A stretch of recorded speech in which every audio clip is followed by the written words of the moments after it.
Hello दोस्तों।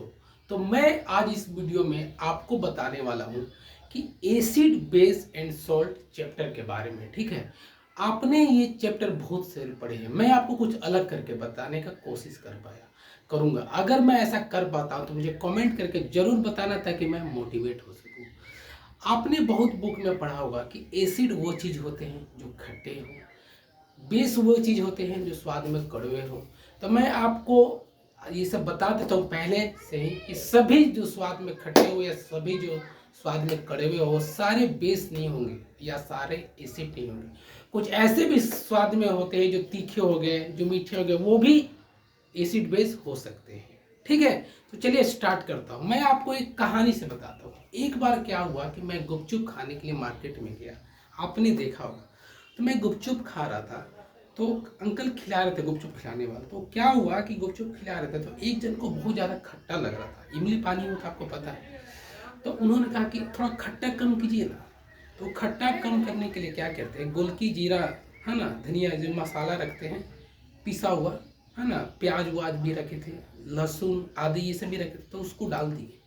तो वो जैसे ही मसाला सब डाले ना, गोलकी जीरा ये सब, प्याज है ना, आपका लहसुन आदि, तो खट्टापन थोड़ा सा कम हो गया, ऐसा हुआ। तो फिर देखिए कुछ खान दूसरे कोई खाने स्टार्ट हुआ। फिर जब एक जन दूसरे जन बोल रहे हैं कि बहुत ज़्यादा कड़वे लग रहे हैं, है ना, थोड़ा सा कड़वा कम कीजिए। तो उन्होंने क्या किया, फिर से एक एक पानी उसमें कुछ मिला हुआ तो वो डाल दिए। मैंने पूछा अब क्या आपने डाला, तो वो बोले कि मैंने इसमें इमली पानी डाला।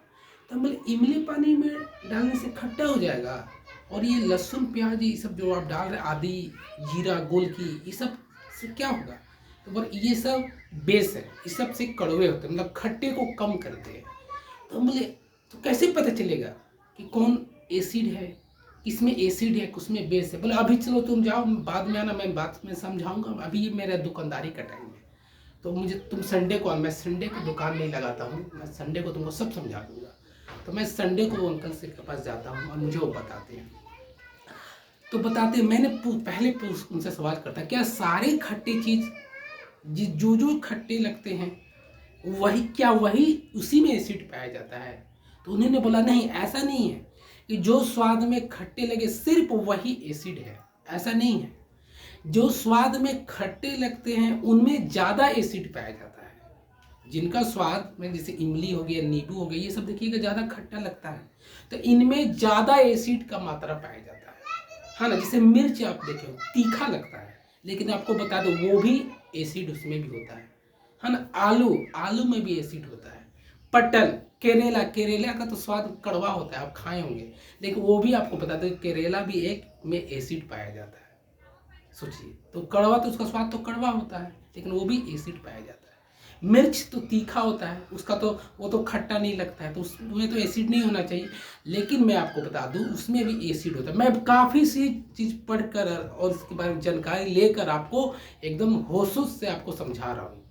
ठीक है, ये सिर्फ बुक लैंग्वेज ही मैं आपको नहीं बता रहा हूँ, क्योंकि मैं कोशिश करता हूँ कि आपको बुक लैंग्वेज ना दूँ, एकदम नेचुरल एग्जाम्पल से, विदाउट बुक लैंग्वेज आपको घरेलू डे टू डे लाइफ से एग्जाम्पल में समझा दूँ। ठीक है, कोशिश कर रहा हूँ। तो वो देखिए नहीं होता है।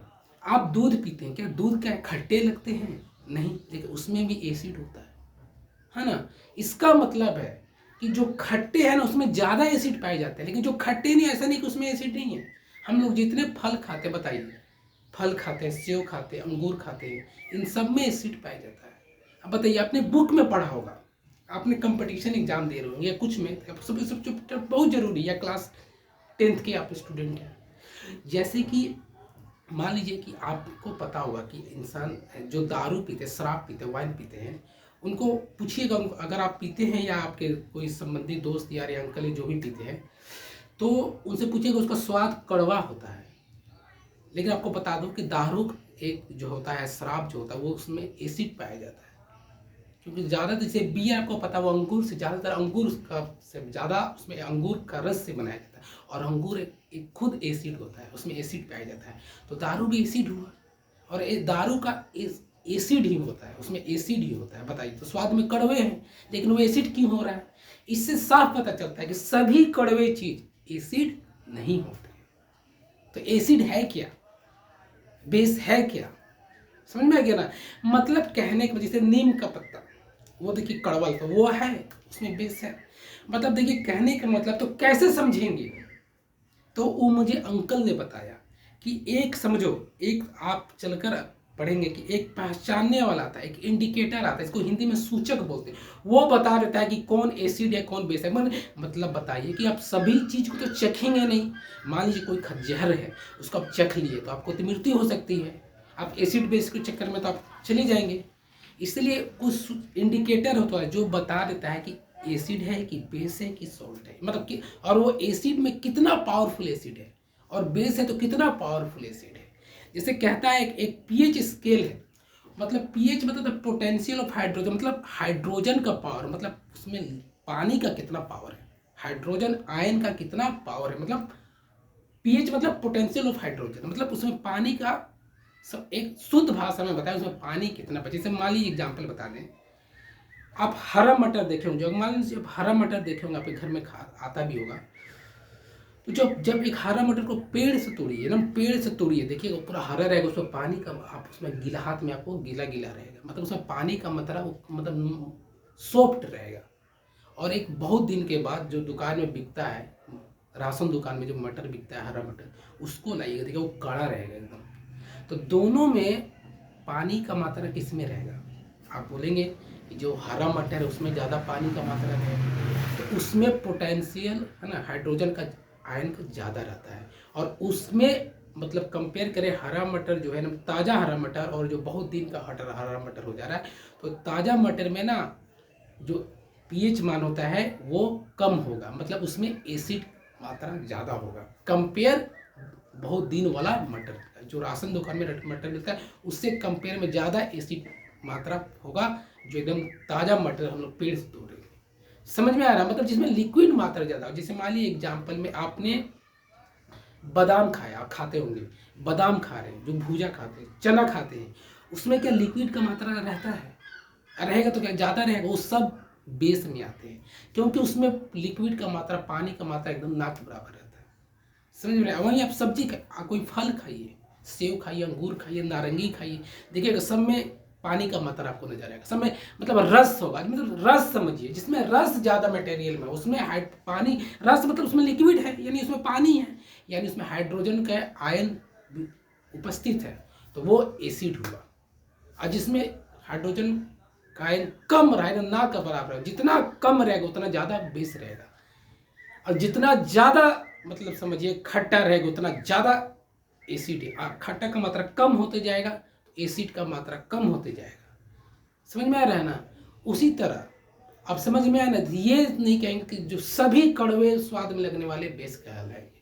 अगले वीडियो में मैं आपको समझाऊंगा कि ये इंडिकेटर कैसे होते हैं, कैसे कोई एसिड है, कैसे कोई बेस है, उसे कैसे पहचान होगा। तो मैं अगले दोस्तों में आपको वीडियो में बताऊंगा कि इस इंडिकेटर्स के बारे में। कहने का मेरे लास्ट में एक बात बता, कोई आपसे पूछे कि एसिड क्या है, अगर आपको रिटर्न लिखना है, तो एसिड वो होते हैं जो किसी बिलियन में, मतलब कोई सोल्यूशन है, मान लीजिए कोई सोल्यूशन मतलब समझते हैं ना, जैसे पानी में आप नींबू पानी बना देंगे, एक सोल्यूशन हुआ है ना। तो लिक्विड मतलब एक पानी है समझिए, उस पानी में अगर एसिड को डालेंगे तो वो अपना हाइड्रोजन आयन उसमें देंगे, है ना, H+ आयन उसको देंगे। और बेस क्या हुआ, तो बेस वो होता है कि जो H+ आयन ले लेता है। मतलब समझिए कि एक होता है देने वाला और एक होता है लेने वाला। समझ में आ रहा है। जैसे आप गए पार्टी में खाने बैठे हैं, तो बेस बैठा हुआ रहता है और एसिड जो है वो खिलाता है। तो एसिड आता है, H+ आयन प्लेट में देता है, और बेस क्या करता है, तुरंत H+ आयन को खा जाता है ना। इसीलिए कहा जाता है OH- वो आयन देता है, मतलब वो है ना, H+ आयन देता है एसिड, और बेस H+ आयन लेता है किसी भी विलयन में या किसी भी सोल्यूशन में। समझ में आया। तो दोस्तों जरूर मुझे कमेंट करना ताकि मैं मोटिवेट हो सकूं और इसी तरह बिना बुक लैंग्वेज को आपको समझा सकूं। तो मिलते हैं अगले वीडियो में, जो हम लोग इंडिकेटर के बारे में पढ़ेंगे। अच्छा लगा हो तो लाइक सब्सक्राइब।